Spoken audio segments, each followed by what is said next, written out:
All right, hi everyone. My name is Andy Miner. I'm principal planner for the city of Sunnyvale, and I have no personal opinions. All my opinions are the city's, so except to tell you I'm glad I'm here. So I'm just going to touch on kind of the history and where the city's going and reviewing the future for El Camino Real from a land use perspective. So just give you, this is kind of what the overview of what I'm going to talk about. We're going to talk a little bit about the city regulations and some of the things we've come up with to guiding development along El Camino Real, a little bit on the characteristics of what you find on the corridor, give it a regional context, what we're seeing now, more of a current experience, and then the path or where we're heading for this. So in 1993, they was the first precise plan for El Camino Real, and it was a pretty simple document. Actually, at that time, the things that were most important, one of the most important aspects, and that kind of tells you how times have changed, was how to get rid of standalone fast food restaurants. That was kind of the key issue. And it sounds like my father. She just accused me of beating all the fast food restaurants all the time. So I guess it's my father's amendment. The other things are about how you have nodes of different uses, whether you should cluster high-density residential, and again, the fast food issue, and then the freestanding auto repair that aren't associated with a dealership. These are kind of the issues, and it kind of all goes down the same path of how do you clean up El Camino Real. You know, you have a lot of old remnant businesses from years gone by. This is the Grand Highway. This is the King's Road. It's a state highway by definition and by ownership, and yet it serves Sunnyvale as it's really a neighborhood street. And so you have a lot of neighborhood and community uses, and yet it also has pressure as a result of the amount of traffic, and the amount of sight, and the amount of engagement just by driving down it, that you begin to see these different types of uses come on board. And in '93, what they really wanted to do is kind of determine what was the vision, and that was the first thing that they really came up with. In 2007, we revised the precise plan. The way we work in the Sunnyvale is the council pretty much directs what we study and when we study something. So in 2006, the council directed us it was time to update the precise plan. It was time to look at it and see if it was still relevant and if all the topics in it were still as important, or if there's anything new we needed to address. And it's actually interesting, and when I look at it, because myself and Rosemarie Zuleta, who's here, we pretty much wrote this, and the issues in 7 years, it's almost like this document was written in 1887 in some ways. So much has changed in 7 years, it's pretty amazing. At that time, the vision, just to kind of give you a sense of what the document's vision was this is the commercial spine of the city. We kind of set up the possibility of higher density, mixed-use type uses at 4 nodes along the street. And those nodes are at the 4 main intersections, going from east to west. You have the Wolf El Camino, you have Fair Oaks Remington in El Camino, you have the one at Matilda, and then you have the one at Bernardo. We set those little nodes up and said, these are where, if you're going to have mixed use, if you're going to have residential, this is where we wanted to see it. The plan actually discourages mid-block residential. We want to encourage enhanced transportation, which is all types of transportation. Have more walkable areas, have an easier biking experience, make the ability to have transit as well as cars. Now again, this document is a document that covers the private realm. This document does not cover the public realm, so it's not saying what the street should look like, how many lanes, what the transit should be. This is really about controlling what the private property and how it develops and how it redevelops and how it changes. We also talked, in a big thing at that time in 2007 was how do we get some interest in people to maybe improve their properties, redevelop those things. We actually have action items of saying, work with property owners to let them know there's what you can do to improve your property. These days, that's really not that big an issue. There's a lot of interest in this street. We don't have to do very much work for that to happen. Some people think there's too much activity going on. But at that time, in 2007, that was a key issue. And then to promote the economic vitality. Again, maintain El Camino Real as a positive experience in Sunnyvale. What we're doing now is we're tasked by the City Council to update the 2007. Now that we're working with it, it's like any, you put out the software and you know, less than a year later, you're going to want to update that. There's things that you didn't do right, there's changes, there's advancements, and it's time for us to look at this. Even though it's a relatively short period of time, it's time to look at this again. We can see things we didn't address very well, or just because from a lack of perspective of what was going to happen, and there are certain things we're asked to look at. And the goals of the study, we're directed to do is, do we have the appropriate mix of use along El Camino Real? The use types. Look at the market analysis, the changes in the trends. You know, a lot of change in retail, just through the internet sales and you know, whether a big box or small box or local businesses. We want to look at a market analysis so we best understand, have the information available. So when we come up with policy, we're at least informed in how we got to that point. Densities, heights, and scale, something, you know, it's a big issue. It's all comes down to how does the street feel? How does it feel from a perspective of the pedestrian? How does it feel from when you're driving down the road? How does it feel if you're stopped at a stoplight? Those are the kind of things. Addressing non-commercial properties. So are we going to expand residential uses along El Camino Real?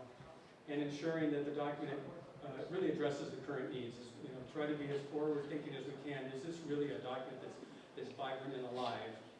So that's kind of where we are. The other thing, let you know, that's not all the city's working on. We are also doing and it's been in the works for a while, but we're doing our land use and transportation element as part of our general plan. That's really the blueprint for the entire city. This is going to lay out all of the things that we're looking at as a future for the next 20 plus years for El Camino Real. And a lot of the things that we're looking at for El Camino Real ties directly into the land use and transportation element for the entire city. We aren't doing these things in a vacuum. They are tied together. So this is El Camino Real. This is what we kind of call the area of influence around it. And it shows you the nodes at the circled areas, and it kind of explains, you know, graphically, those areas in red are commercially zoned. The areas in brown are multifamily residential, of which there's actually maybe more than you're aware, but there's some along the street. So that's just kind of an overview for that. And just to give you some interesting facts, and these will be updated. These are 2006, so it's almost like ancient, but in some ways it isn't. The land use types, half the properties along El Camino Real are retail, considered retail in our land use categories. I think at the time, 25% of the tax dollars that Sunnyvale gets comes from El Camino Real. So it's a crucial part of the city's infrastructure and budget. It's something that, I mean, all citizens pretty much use El Camino Real as their neighborhood streets. Where the grocery stores are, it's where a lot of the stores are used, coffee shops, etc. You'll see that at the time, the auto dealer was a fairly high percentage. It's gone down, but we still have a strong auto dealer business in town, and it's something we look at really maintaining and having a close partnership with them to make sure they're as successful as possible. And interestingly enough, there's already the second biggest use on El Camino Real is residential. So there's a lot of constraints on El Camino Real. It's typical along pretty much all cities which it runs through. You have a lot of small properties. If you look at that, and it's off just a little bit off, but 391 of the properties are less than a quarter acre in size. And that's a nice residential lot, but it's a pretty small commercial lot or retail type opportunity. And as you see, it goes up. There just isn't a lot of large properties. So what you're going to find is as people redevelop, they're either going to redevelop the large properties or they're going to try to see if there's ways of consolidating properties if possible. You have a lot of properties that have been in family hands for generations. They're on the third and fourth generation of ownership. And some of these families just aren't motivated to sell. They're doing fine. This is what they want. This is their vision. We're certainly not compelled to have them make any changes. The plan only provides opportunity should somebody want to do something with their property. You have a lot of shallow depths on these properties, and right behind it are single family or multifamily, like duplexes, etc., right behind there that can really cause some some transition issues that we have to address. So that's what we're doing. Then there's the larger context of the regional issue. And there's a value in regional planning, obviously. And you've probably heard of the Grand Boulevard Initiative. I was a member, or been a member of the working committee for the Grand Boulevard Initiative from the very beginning. And what we try to do is kind of borrow from each other experiences, understandings, and learn some of the same lessons. It's not a planning organization that has any jurisdiction. It's really it's what they say, a coalition of the willing. Every city has their own values, their own constraints, their own opportunities. It's really not something that they're trying to create any kind of policy. It's just an opportunity for each other to share and come up with some commonality. And the big challenge is, in corridor planning, how do you fold local values into a larger regional context? This is a map of the Grand Boulevard of El Camino. Starts up in Daly City, goes down to San Jose. And you can see, the key thing I want to show you is that where the dots are, those are the train stations. And the green line is El Camino Real. And you can see in San Mateo County especially, and you probably know this, it's right next to each other. And right off of the train station tends to be the downtown. Sunnyvale's different. Our train station's about a quarter mile or more, a third of a mile away from El Camino Real at its closest point. So what you have is a street that's really disconnected from the train station, and you don't have a continuous downtown like Mountain View that extends from El Camino Real to the train station. So it doesn't really operate the same way as some of the other cities, and that's just an example of how maybe we're a little different. Maybe all the policies that work for some don't work for all. So what's changed since the last site plan? Well, we've had the Great Recession, now we're having the big boom. So in 7 years, it's kind of crazy. It's like neck snapping fast how things go. We've had a huge investment in technology in this city, and in investment in properties. It's kind of interesting that when you look at what Sunnyvale has, you have Apple, LinkedIn, Yahoo's headquarters, Google's has a larger presence all the time. Some cities would take any one of these companies as something that they can build on.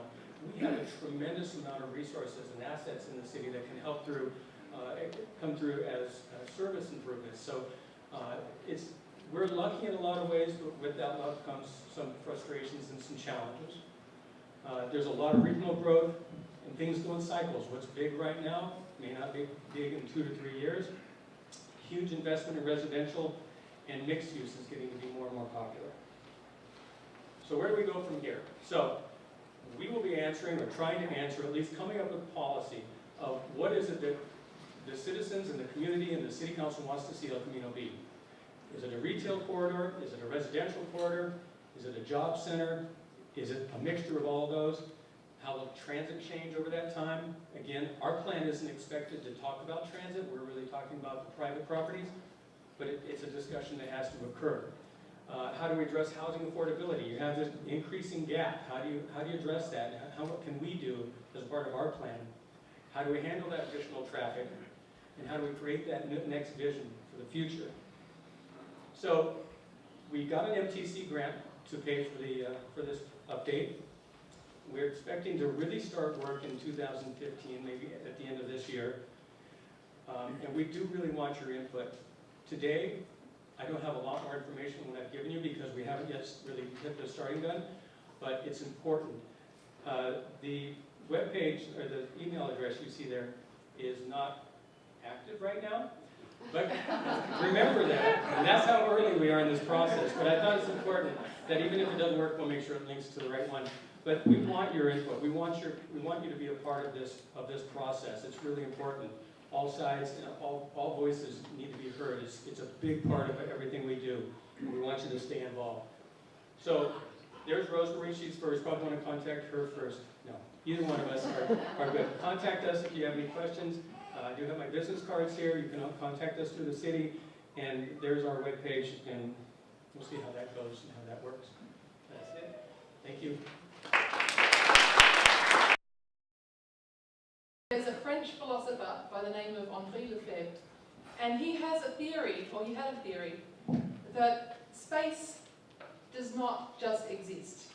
It is always produced. So the space of streets, the space of transportation systems, and the space of cities is not something that just exists.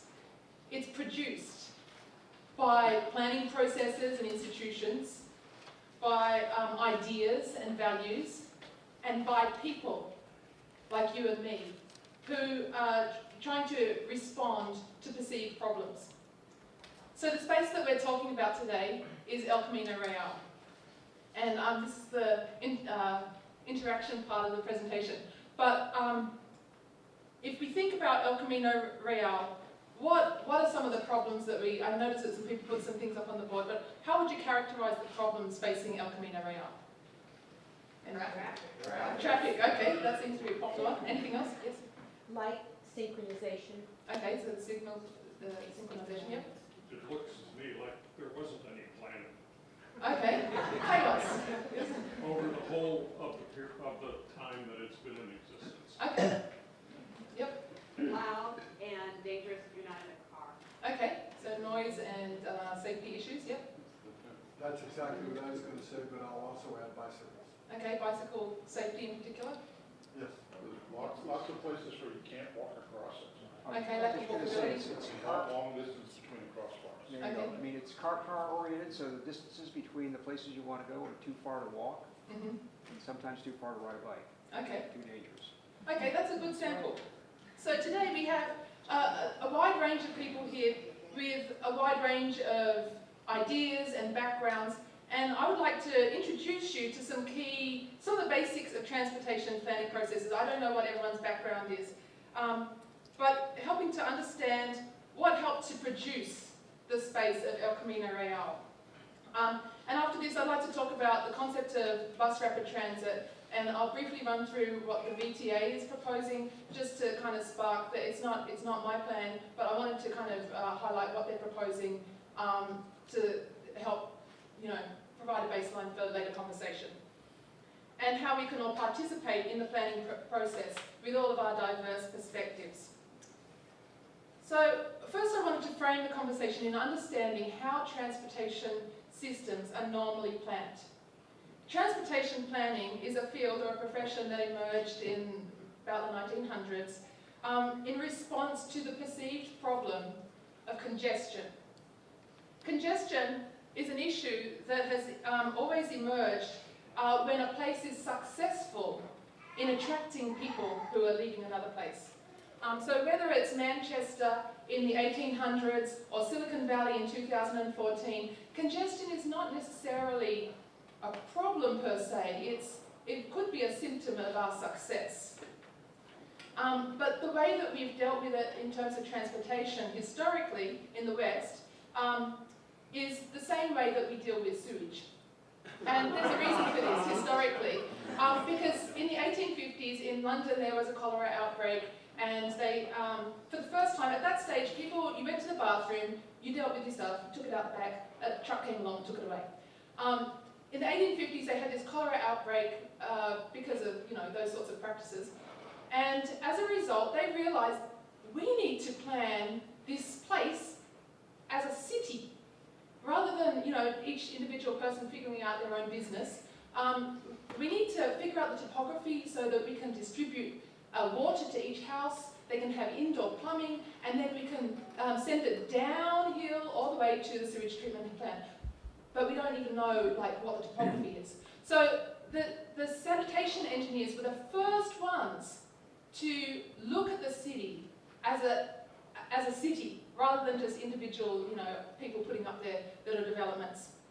And so when congestion emerged as the new problem in the 1900s, they were like, who knows about how to plan something that involves a network, that involves, a citywide plan, that involves thinking about things kind of in a, rational way? Well, let's get the sanitation engineers. So they came, they have an engineering background, of course, and so they think about things, they have background in perhaps physics, maths, engineering, science, and so they think about things in an engineering type way, and that is the background that was used for institutionalizing traffic engineering and transportation planning methodologies for the next 50 years, well actually for the whole 20th century. And those tools have been used to predict travel demand, to design facilities that should be provided, and to measure things in terms of the transportation performance. And the problem is that these institutions obviously are a little biased and incomplete, and they come from, a single perspective, which might be useful in its context, but it was not necessarily the most holistic of perspectives. So some of these, this is Traffic Engineering 101. Some of the really important institutions in traffic engineering and transportation planning include the 4-step model.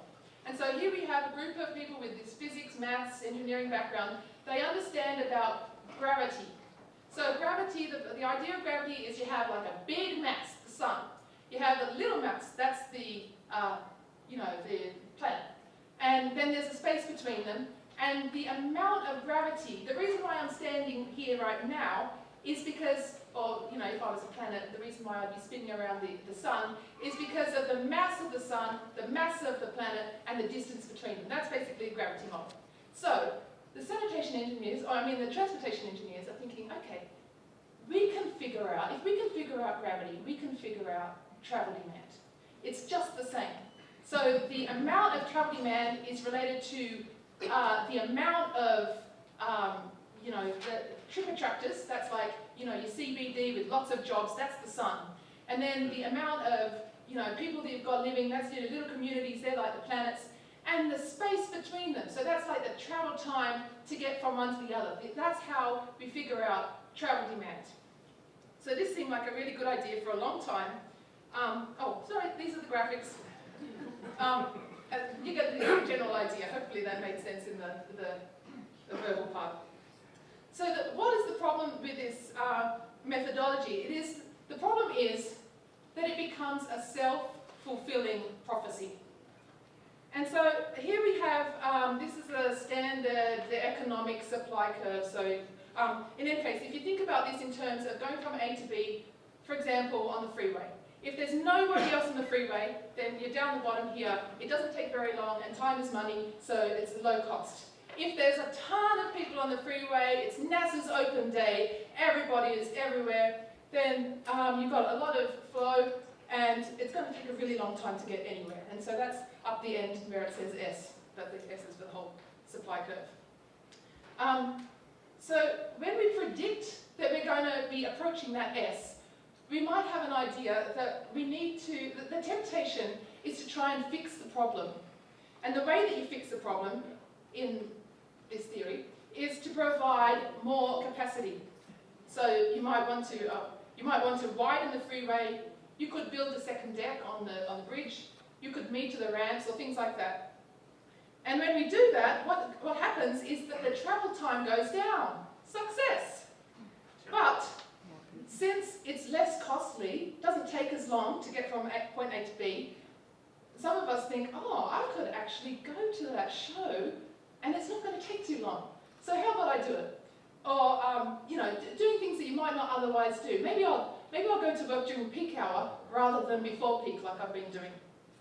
And so what this is called, if it's the travel time goes down, and as the cost goes up, goes down, the demand goes up. And so you can see as we go from T1 to T1B, that was when you first build it, and then we induce more travel, and then it goes to T2. So you're kind of creeping back up again. As this goes on for a while, people start to make more permanent locational choices. So maybe I could buy that big house that I was thinking of out on, a little bit further away, but I can still get to work on time. And so what this does is that the actual demand curve also increases. The demand curve will tend to increase anyway because of population growth. But in this case, the demand curve is increasing as a result of induced investment. And so this begs the question, what are we actually doing here? Are we predicting or are we making policy? And the answer is yes, we're doing both. Our predictions of congestion produce just that. As we accommodate more and longer trips by certain modes. On the converse, there's been studies such as by Phil Goodwin, who's from the UK, who's done studies of the opposite occurring. When high rate capacity is taken away, there's actually a reduction in demand. Some of it is distributed to other routes, but about 25% of the demand was simply disappeared. They call it disappearing traffic. So another institution, engineering-based transportation institution, that has helped to produce our present conditions is level of service. So the idea here is that you look at the whole system, you look at all the intersections and the street segments, and you grade them based on a number of things, including, delay at intersections, volume over capacity, and a bunch of other little formulae. The problem is, with this, that we're only looking at streets from the perspective of vehicles, not people. And what gets measured gets built. So if you look at this in terms of level of service, and then they grade them according to A, B, C, D, E, F. It's kind of like school. An A is good, an F you don't want to tell your parents about. So the problem with this is that it only measures it in terms of vehicles. So for this picture on the left, from an economic point of view, maybe a social point of view as well, it would get an A, right? But on the left, not doing so well. There's not much economic activity. There's not much social interaction. So that might not look so good from an economist's point of view. From a traffic engineer's point of view, it's exactly the opposite. And so the result of this, since what gets measured gets built, the result of this is that roads are optimized for vehicles. And so we end up with people doing things like going from Safeway on El Camino Real to Sprouts on the other side of the road by car, because the road is designed for vehicles, not for people crossing the road. And unfortunately, the worst impacts are for those who are poor, who can't afford a car, who are disabled or have mobility impairments, those who are seniors, and children. So is there another way to deal with our transportation problems? Travel demand is not just a matter of matching origins and destinations in a gravity model. There's a lot of other factors that it's influenced by how we design our streets to be attractive to people, how we arrange land uses so that we can do things without needing a car, and how we match transportation networks and transit networks with nodes of activity. In Silicon Valley, for example, we have very large employers that are nowhere near transit. And so therefore, most people are driving to work. And as we continue to grow, this will become more of a pressing issue. By 2040, it's predicted that we'll have 600,000 more people living in Silicon Valley, in Santa Clara County, and 300,000 more people working in Santa Clara County. And so if you think in terms of our road space, this is 60 people in each of these pictures. If you times this by 10,000, which mode do you think would be better for us to put them in? So that brings me to the issue of bus rapid transit. So there's a spectrum of bus rapid transit. Not all bus rapid transit is the same, and depending on the local community's needs, it can be tailored to different degrees. So the basics of what it could involve, it usually involves some unique branding. The spaces are more widely, the stations are more widely spaced with real-time information. There's pedestrian and bike connections, and also connections to other transit. Signal priority, this is a very important one that really increases the performance of transit and makes it more attractive so that those buses are actually full of 60 people. Frequent services is another very important one. Low floor and multi-door boarding so that it reduces time for people to get on and off. And the last one is also dedicated lanes. And so in terms of the proposals that VTA, I'm not going to go through all of this. This is the alphabet soup slide, and never mind. In terms of, I wanted to run through the VTA has 7 alternatives, and so it goes from a couple that, well, this is the no do nothing alternative, and it will result in worse transit conditions. and higher operating costs for the VTA. This is not my information, this is the information that the VTA has estimated, just to clarify. Then mixed flow, they have a few options for mixed flow, various combinations. And under this one, they estimate that transit ridership would grow by 4% above do nothing, and there would be improvements in terms of transit reliability. And then there's a few options, various combinations of dedicated lanes. So the dedicated lanes are the ones with the green on the outside and the red on the inside. And for this one, it's substantially higher transit performance and also cost savings for transit. But it does reduce automobile capacity and speeds. So what now? Now we have an opportunity to participate. As we discuss the future of El Camino Real tonight, and as you go on to participate in the planning process, maybe to talk with your neighbours, maybe to talk to some planning commissioners or council members, I urge you to think about the values by which we shape the future of El Camino Real. Do we want a place that is ecologically sustainable, that is socially inclusive, and that is economically dynamic?